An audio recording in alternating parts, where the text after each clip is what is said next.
Bien, je crois que le moment est venu de procéder à cette remise des décorations qui nous donne à mon épouse et à mes collègues le plaisir et la joie de nous accueillir ce soir au Consulat Général pour honorer l'un de nos compatriotes éminents. La République a choisi de récompenser par l'attribution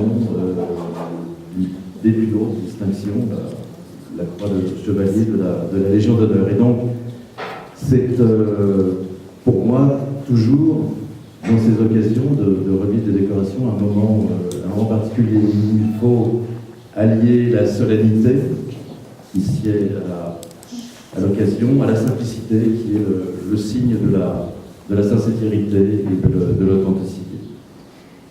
Et vous l'avez voulu, cher Éric Laroche, cette cérémonie simple en y associant d'abord votre famille, et je citerai bien entendu Esther, mais aussi votre maman, votre sœur, qui ont fait le déplacement depuis la France, et naturellement la plus jeune génération devant nous, Mathis, Noah et Timothée. Et à cette cérémonie, vous avez voulu aussi être entouré d'amis de longue date, souvent des collègues anciens et présents, avec lesquels vous avez travaillé.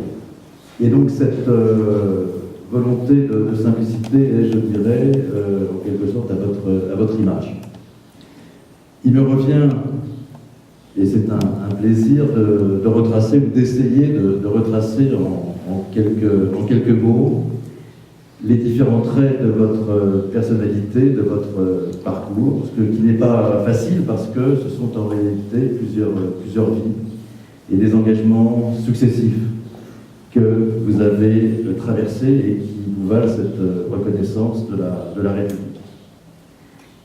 Alors je vais égrener quelques-unes de ces étapes en commençant naturellement par vos études secondaires où, m'a-t-on dit, de manière un petit peu indiscrète, votre comportement a parfois suscité des inquiétudes. Madame Laroche pourrait peut-être le confirmer. Mais vous les avez achevées brillamment puisque vous avez fait vos études de médecine, c'était votre vocation, c'est la vocation de beaucoup de jeunes étudiants. Et après l'hôpital Saint-Antoine, vous obtenez votre diplôme, vous avez 25 ans et commencez votre carrière de médecin dans différents hôpitaux, mais aussi à travers la France, je crois, en effectuant des remplacements. C'est le début donc d'une longue carrière. Ça aurait pu être le début d'une paisible, non pas d'une monotone carrière, mais vous l'interrompez parce que le devoir national vous appelle, comme tous les jeunes Français à cette époque, et il faut faire le service militaire. Et je crois là aussi comprendre que la chose militaire n'étant pas votre sujet de prédilection, vous optez pour ce que l'on appelait à l'époque un poste de VSNA. Je suis passé par là, donc je sais très bien ce que ça signifie, volontaire du service national actif, qui vous amène à Katmandou, Népal. Katmandou, évidemment, ça évoque beaucoup de choses, surtout dans la fin des années 70. C'était en 78. Et donc, à ce titre, vous êtes médecin de l'ambassade de France au Népal. C'est un poste délicat, sensible, essentiel, parce qu'on sait bien les problèmes que peuvent rencontrer qu'on pouvait rencontrer tous les Français de passage à Katmandou. Et donc, je salue aussi en vous ce lointain et ancien collègue diplomate que vous avez été pendant 18 mois. Moi, à l'époque, VSNA, j'étais à Bagdad. Alors, ce séjour au Népal vous a sans doute, je dirais, marqué, certainement marqué, et vous a permis de cultiver 3 passions qui continueront de vous inspirer tout au long de votre vie. La première, c'est naturellement celle de l'aventure, de la découverte d'horizons inconnus et surtout de la rencontre de l'autre. Et c'est naturellement une passion à laquelle l'essentiel des personnes qui sont présentes avec nous ce soir, qu'elles soient diplomates, membres des organisations internationales ou des ONG, ne peuvent qu'adhérer. Sans doute contracté lors de votre enfance, qui a été ponctué par des déménagements au gré des affectations du travail de votre père qui était ingénieur. Et donc, ce virus des voyages et du nomadisme vous poursuivra toute votre vie. La seconde marque qui émerge avec ce séjour au Népal est naturellement le goût de la montagne et la recherche des défis. Dans les sommets de l'Himalaya, le passionné des grandes chaînes et des grands sommets que vous êtes a pu approfondir la connaissance des valeurs dont la montagne est porteuse. Le dépassement de soi, le goût de l'effort, la persévérance et bien sûr l'humilité face à des réalités qui nous dépassent. Cette passion pour la montagne, c'est sans doute davantage dans votre nom, La Roche, que dans votre lieu de naissance, que vous y êtes destiné, car né à Flers-en-Escrebieux, petite commune du Nord-Pas-de-Calais qui culmine à quelque part entre 18 et 43 mètres, on aurait pu penser que c'était plutôt la spéléologie minière qui vous attendait. Mais bon, vous aviez 18 ans en 1968, ce n'est pas un hasard, et donc, soit par esprit de contradiction, soit par goût de l'aventure, sans doute les deux, vous avez répondu à l'appel des sommets et avez par la suite arpenté les grandes montagnes de France et d'Europe. La dernière réalité de ce séjour népalais, c'est celle des besoins immenses auxquels peuvent être confrontées des populations, celles des pays en développement, des populations qui sont rendues vulnérables par l'isolement, par la pauvreté, et aussi, il faut bien l'admettre, par l'indifférence souvent de la communauté internationale, de leurs semblables. À l'instar des voyages et de la montagne, cette passion pour l'humanitaire et le soulagement des souffrances constituera le troisième fil rouge de votre existence. Alors vous rentrez en France, vous renouez avec l'exercice de votre métier, effectivement, et vous obtenez de nouvelles spécialisations dans ce qui sera votre cœur de métier, au centre de votre mission future, la nutrition, la santé publique, l'épidémiologie, et ensuite vous partez aux États-Unis, à Atlanta, pour une nouvelle spécialisation. Mais je crois qu'il est important de signaler qu'au milieu de ce cursus universitaire, une expédition se monte que vous organisez et qui témoigne aussi de ce que vous considérez comme important, le travail en équipe, l'effort et le bilan, les résultats que l'on peut en tirer. Cette expédition, elle se déroule en Himalaya, retour à la case numéro X départ, et c'est une expérience naturellement unique, et vous en avez d'ailleurs gardé un documentaire que tout le monde est invité à regarder sur Internet. Et pendant 2 mois, à plus de 6000 mètres, au-delà du clocher de Flers-en-Escrebieux, vous êtes avec plusieurs collègues médecins en train d'observer l'effet de la vie en altitude, dans ces altitudes si élevées, sur vos organismes. Vous enchaînez les exercices. Vous êtes sans doute le champion du monde de vélo d'appartement au-delà de 6000 mètres. Et vous atteignez donc un sommet, celui que vous étiez fixé, c'est-à-dire engranger des résultats scientifiques, instructifs naturellement, et vous retirez de cette expérience la conviction que toute action collective doit nécessairement concilier rigueur, cohésion et enthousiasme pour être couronnée de succès. Et puis, recommence cette succession d'affectations à l'étranger sur des terrains évidemment plus difficiles et qui nous font penser malheureusement à la litanie des conflits et des crises qui ont marqué ces dernières années. Vous commencez par le Tchad, une expérience fondatrice au sein de l'UNICEF. Vous êtes chargé de mettre en œuvre un programme dans le domaine de la nutrition et qui vous donne l'occasion naturellement de travailler avec le personnel local et de le former à prendre la relève. Vous vous exercez aussi à cet exercice difficile que nos amis des Nations Unies connaissent bien, qui est celui de la coordination des agences, des organisations internationales, des donateurs et des ONG qui travaillent sur place. Ces défis que vous relevez auraient pu intimider plus d'un débutant, mais vous les releverez avec détermination et méthode, comme un alpiniste.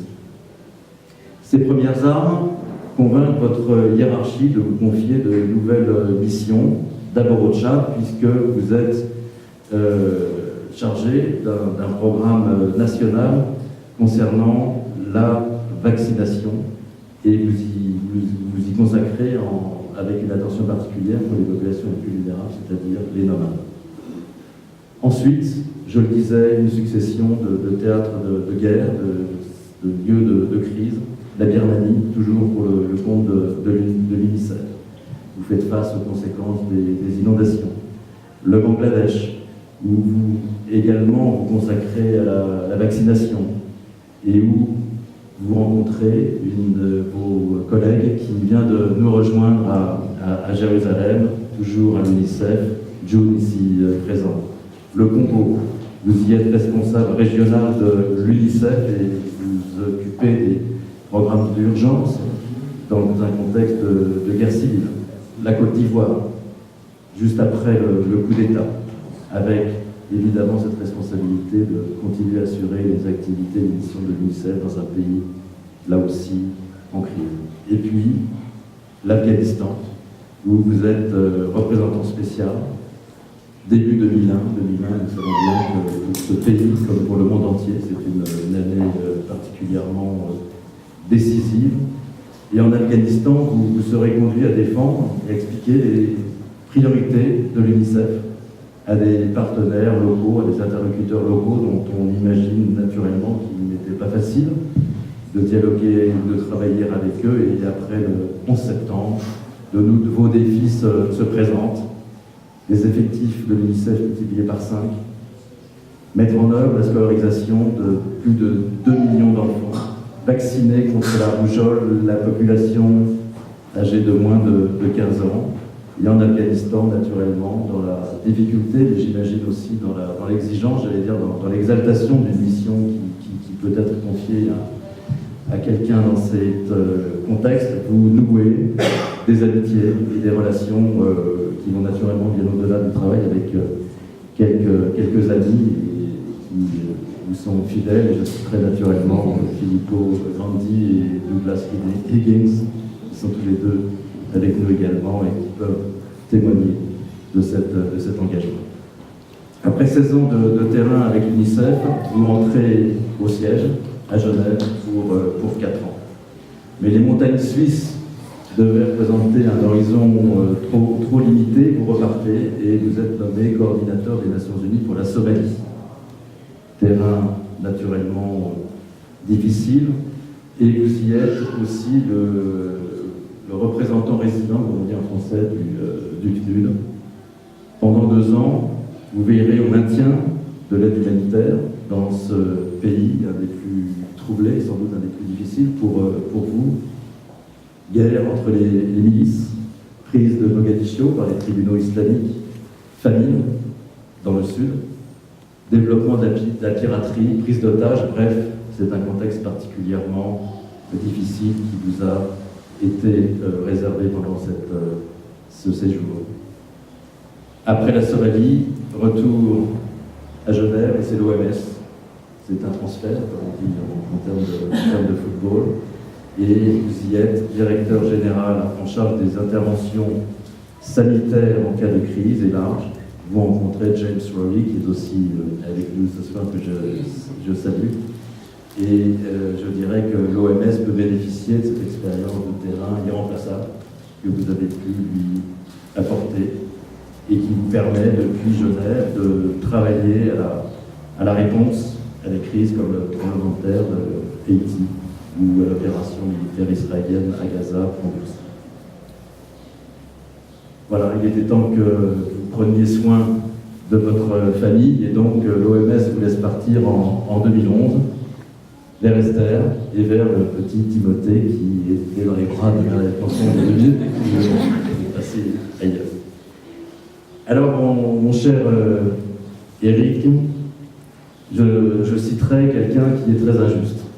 C'est Jules Renard, dont on connaît évidemment le scepticisme et le cynisme, et qui disait, évoquant la Légion d'honneur, que le deuil des illusions se porte en rouge à la boutonnière. Ce soir, nul autre que vous ne peut démontrer l'injustice d'un tel propos. À l'issue d'une vie professionnelle exceptionnelle de densité, au cours de laquelle vous avez été confrontés à des situations qui auraient pu conduire nombre d'entre nous à l'abattement et à la résignation, vous avez conservé une foi intacte dans les valeurs de désintéressement, de courage, d'engagement, des valeurs d'ailleurs qui sont la marque des collaborateurs, des agents des Nations Unies et des différentes organisations qui lui sont rattachées à travers le monde, et nous sommes bien placés, nous ici à Jérusalem, pour en témoigner devant nos collègues des Nations Unies, auxquels nous souhaitons rendre hommage pour leur action et leur dévouement dans des contextes très difficiles. C'est à cette persévérance du montagnard, à cette endurance du marathonien, parce qu'il est pareil également que vous pourrez, que la République rend hommage ce soir. À travers vous, naturellement, cet hommage s'exprime à quelques personnes qui vous sont proches et qui vous ont aidé et soutenu tout au long de votre carrière. Votre mère, qui a tenu à être présente ce soir. Vos fils, Virgile et Théo, qui, au-delà des distances, pensent à vous également. Timothée, naturellement, que j'ai cité, qui est là également. Mathis et Noah, pareil, dans les parages, qui, paraît-il, étaient très très excités et heureux de savoir que vous alliez devenir chevalier, en sortant de l'épée. Et naturellement, Esther, votre épouse, à qui maintenant vous devez et vous allez vous consacrer à la soutenir dans la carrière brillante qui s'ouvre et qui est déjà devant elle au sein du système des Nations Unies, et en l'occurrence à l'UNRWA, sous l'autorité de Filippo. Voilà.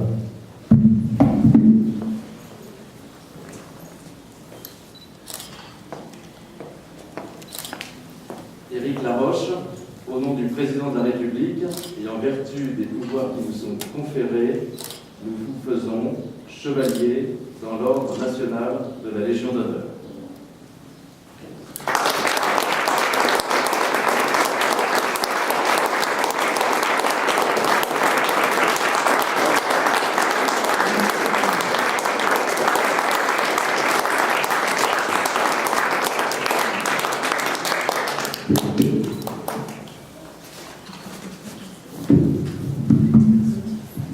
Maman est élue. Monsieur, Madame, le Consul général de France, excusez-moi, chers amis, chers collègues, anciens amis, nouveaux amis, merci d'être tous venus aujourd'hui, ça me touche énormément. Merci, Monsieur le Consul général, pour ce parrainage. Je n'avais jamais rencontré, je vous avais rencontré peut-être une fois ou deux avant de vous poser la question si vous acceptiez d'organiser, de vous remettre cette médaille. Et je vous en suis tout à fait gré, et ça me fait extrêmement plaisir d'être ici. Je pense qu'en plus, symboliquement, le fait que cette médaille soit remise dans un lieu qui appartient au ministère des Affaires étrangères, me touche beaucoup, pour les raisons, vous savez, que vous venez d'entendre. Je vous remercie de votre discours qui est extrêmement flatteur et qui m'a crédité de mérite. On me demande parfois si le fondement était parfaitement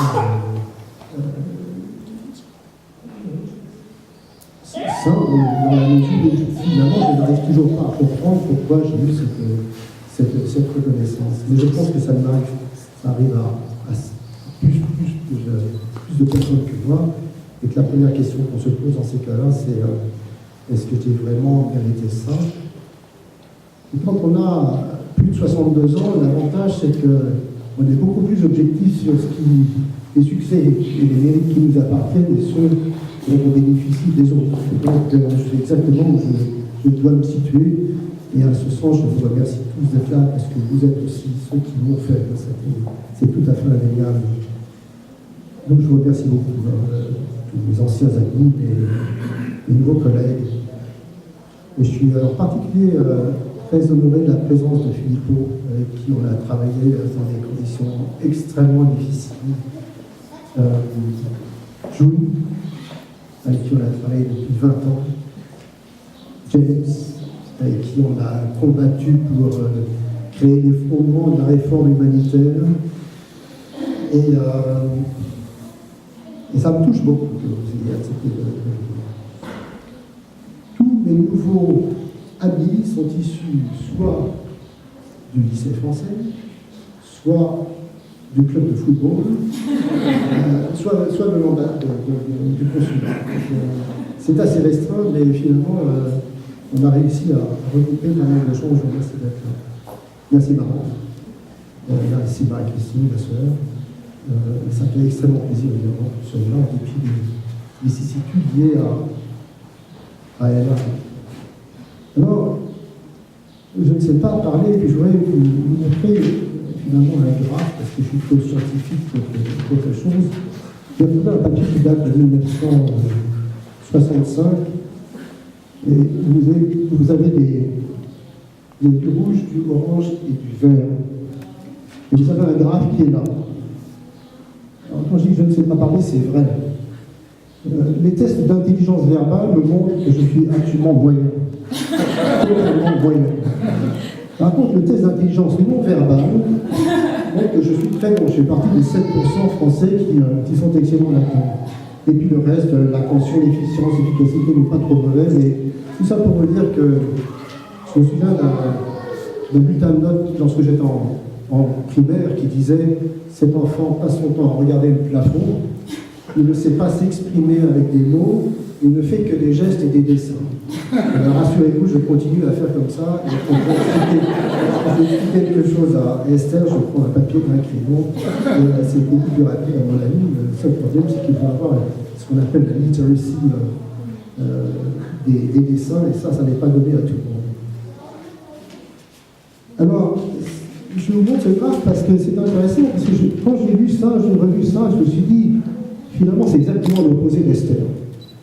Esther était très intelligente, elle a très peu de coefficient d'erreur qui est très bas, elle comprend très bien les tests, très vite, elle parle plein de langues, moi c'est tout à fait l'inverse. Et en revanche, en ce qui concerne les graphismes, je pense que je complète tout à fait notre équipe.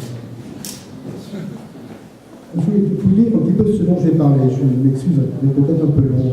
L'effet de surprise de recevoir une décoration. Je pense que certains d'entre vous sont décorés et vous posez la même question. L'impression immédiate que ça génère, et pourquoi est-ce que je me suis senti finalement honoré et heureux. Je pense que 20 ans auparavant, ou peut-être 30 ans auparavant, je me serais dit ça ne sert à rien, je vais refuser la décoration. Mais là, je voudrais vous expliquer pourquoi je l'ai accepté. Quelles ont été aussi les motivations qui m'ont amené à la médecine individuelle, de la médecine individuelle finalement à l'humanitaire et la médecine à l'échelon, disons, international ou global ou mondial. Je vais parler de quelques succès, encore que dont on avait libéré un certain nombre. Et je voudrais vous partager avec vous des moments d'émotion intenses que j'ai vécus et qui sont le privilège de nos métiers, que ce soit un métier de médecin, que ce soit des métiers d'humanitaire ou de personnes qui travaillent dans le développement. La surprise, elle est venue comme ça. J'ai reçu un jour une petite note sur Facebook qui disait « Bravo pour le ruban ». Et puis quelqu'un d'autre m'envoie, un ambassadeur, en fait 2 ambassadeurs m'envoient une petite note en disant « Bravo pour le ruban », et l'autre me dit « Félicitations ». Alors, 2 jours auparavant, on avait posté, on dit le langage informatique, une photo d'Esther, Timothée et moi-même à une cérémonie de gala pour le Nouvel An, etc. Et j'avais le pape, un papillon. Et je me suis dit, tiens, c'est la nouvelle expression pour les rubans, ça fait combien de temps que je suis en France, c'est comme ça qu'on dit maintenant. Et puis j'ai entendu la radio et j'ai entendu parler d'un certain nombre de réflexions sur les attributions de cette décoration, non pas sur moi, mais sur d'autres. Et là, je me suis dit, oups, peut-être est-ce qu'il y a quelque chose, parce que je me souviens que l'ambassadeur Jean-Baptiste Mattei, qui a initié cette opération il y a à peu près 2 ans, si je me souviens bien, m'en avait parlé un jour, et bon, on sait comment ça se passe, on l'oublie, et puis on ne fera plus. Donc je reviens de loin.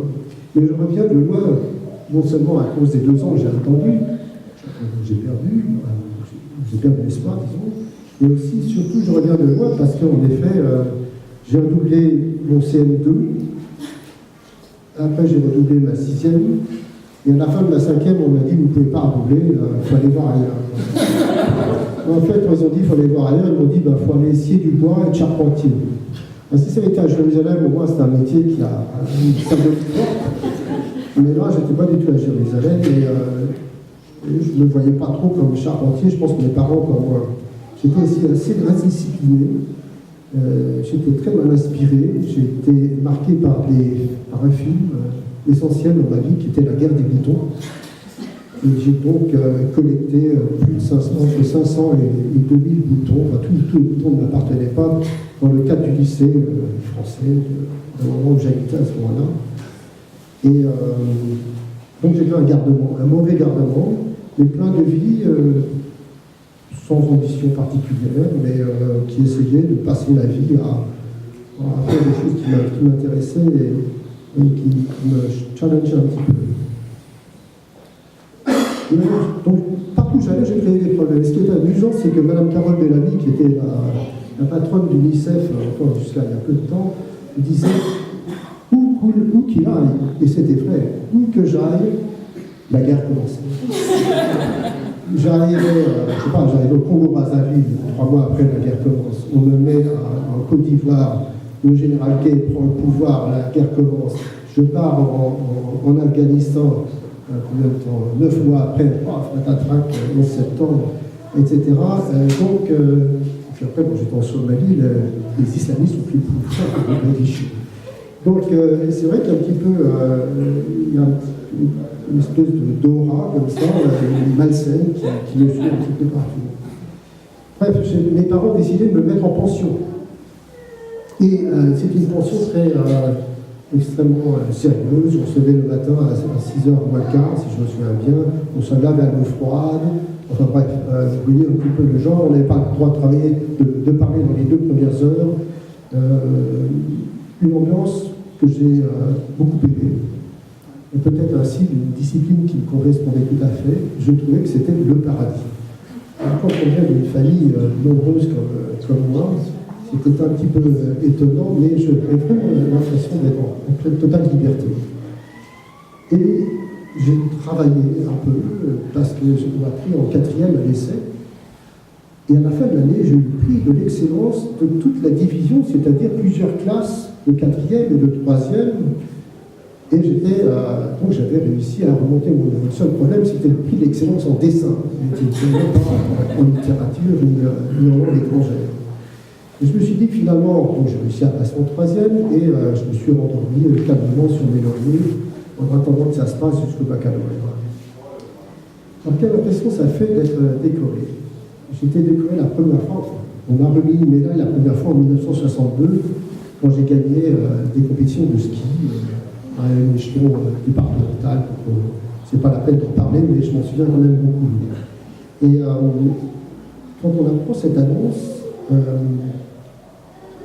on a tout de suite un flashback sur sa vie, mais sa vie est comment-est-ce d'ailleurs, c'est ce qu'Hervé disait tout à l'heure, mais comment est-ce qu'il a fait pour en arriver là?